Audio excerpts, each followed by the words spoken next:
Sponsored by Matex Heating, Cooling, and Plumbing. Well, the storm tracker Doppler looking very different from this time last night when we had storms rolling across the area. Nothing out there tonight. Looks like it's just going to stay warm and really muggy. Look at the temperature still here at 6 o'clock, 90 with humidity 95. Feels like 100 in Danville. And look at Paris. 104 there in the portions of Edgar County is that heat index value. So again, through tonight, expecting calm conditions, just really warm. We're still at 79 when we talk to you here at 10 o'clock later on tonight. But the storms return soon. We'll show you when. Coming up, WCIA 3 News starts now on WCIA 3 News. It's another day of cleanup. How many in central Illinois are having to pick up one more time?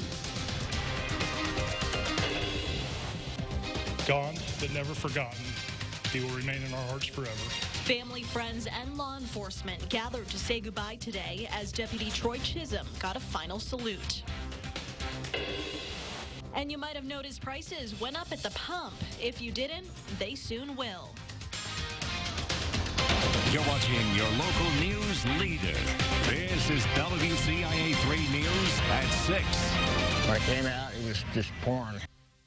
It's cleanup day after another round of storms hit central Illinois. Crews across the area are still out picking up. Good evening, I'm Paul Cicchini. And I'm Jessica Coons. Jennifer is off tonight. Many who were hit by tornadoes back in May are now dealing with the same issues. Some were without power for more than 4 hours yesterday. Most of that power is now back on across the area. WCIA 3's Courtney Bunting is live in Champaign. So Courtney, how is cleanup going?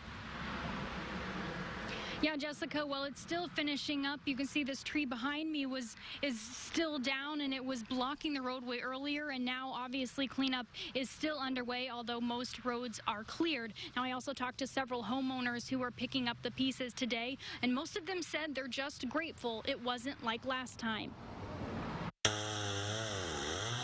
We're without power, and there's some cleaning up to do this morning. That's the story you'll hear from many people in Urbana after a Sunday evening storm rolled through central Illinois. It knocked down trees and knocked out power for thousands of people for hours. That particular tree had sustained damage in the tornado and was waiting to be taken down. It's actually my neighbor's tree. So last night, what was left of it, most of it, fell on the power line. High winds and heavy rains threw trees onto cars and roofs and blocked roads. Some found their own unique ways of helping out.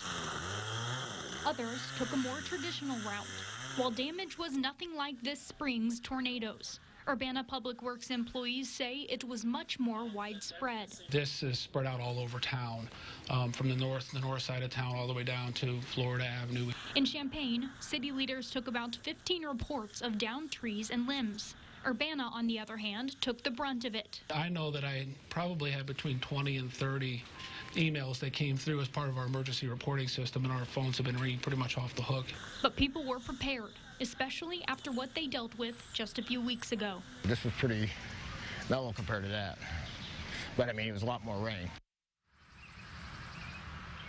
Both Urbana and Champaign Public Works employees say they aren't doing any special pickup after this storm, but they did say if there are any trees blocking the right-of-way or blocking any roads to call that in, and also if there are any city trees down that you should call those in as well. Reporting live in Champaign, Courtney Bunting, WCIA 3, your local news leader. All right, Courtney, thank you. And one person died after being hit by a tree branch during yesterday's storm. This happened in Peoria. The coroner there says 39-year-old Nathaniel Peck was knocked unconscious after a wind gust broke off the branch. He later died at the hospital.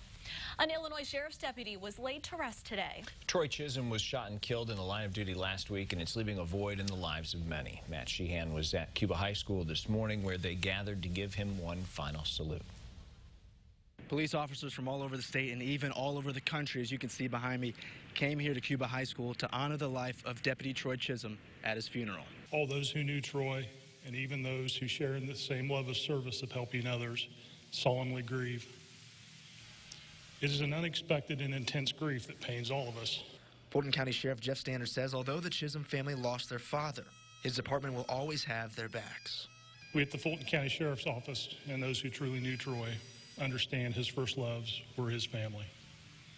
He cherished his beloved wife, his 3 beautiful daughters, While there are no words that can comfort this unimaginable loss, please know we are your family now, and we will always be here for you. Deputy Chisholm's daughter, Kylie, says her father was a hero for her entire family.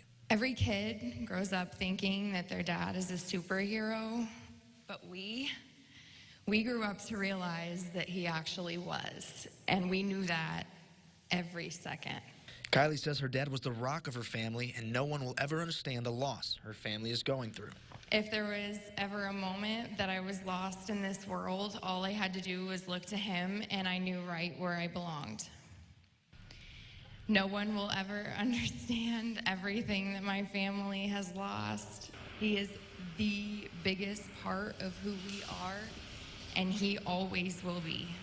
Fulton County Sheriff Jeff Standers said that Deputy Troy Chisholm will forever be remembered for his legacy and sacrifice, and that he is gone but never forgotten. In Cuba, Matt Sheehan, back to you. Troy Chisholm is survived by his wife and the 3 daughters you saw there. He was a 4.5-year veteran of the Fulton County Sheriff's Office. He was also a paramedic with the Fulton County EMA. Nathan Woodring is charged with this murder. Chisholm was responding to a domestic battery call when he was shot. 3 people were killed in an 8-vehicle crash this weekend. It happened yesterday on I-24 West in Massac County. That's about 150 miles south of Effingham. 7 vehicles were stopped when police say a semi-truck did not slow down. That truck hit the line of vehicles, causing a chain reaction crash. The people who died include a 56-year-old woman from Vandalia and a couple from Nebraska. 6 others went to the hospital. We have a follow-up to a story we brought you over the weekend. It could be a month before we know how a Springfield woman died. 78-year-old Doris Wong was found in Lake Springfield on Saturday. The coroner's office does not think foul play was involved. Authorities are still investigating. The race for Macon County Sheriff may not be over. A lawsuit regarding the outcome of the election was ruled in favor of Jim Root, who lost by 1 vote. Last week, the presiding judge dismissed a series of motions filed by Tony Chubby Brown, who is sheriff.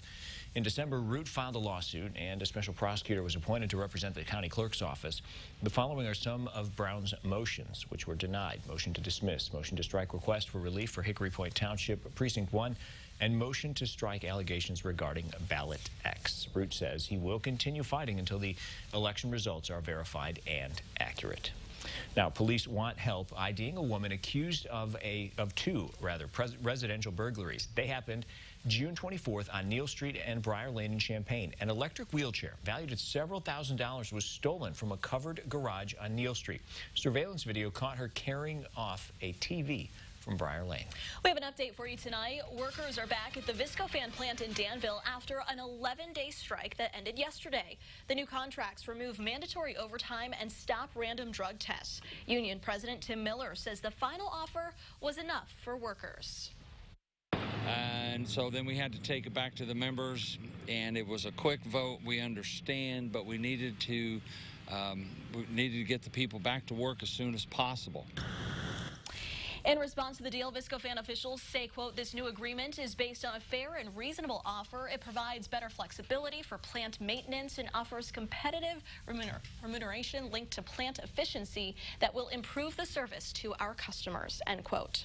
Hundreds of thousands of dollars will be given to social service agencies in Urbana, and tonight the city will talk about who will get that money. There's about $250,000 set aside. That comes from Urbana's general fund, Cunningham Township, and some federal dollars as well. 38 agencies applied for the money, asking for more than $800,000 in support. While the city can't afford that much, they plan to choose who will get nearly $220,000. The rest will be saved for emergencies. Some government offices shut down this morning while an unlikely source was behind the power outage. Also tonight.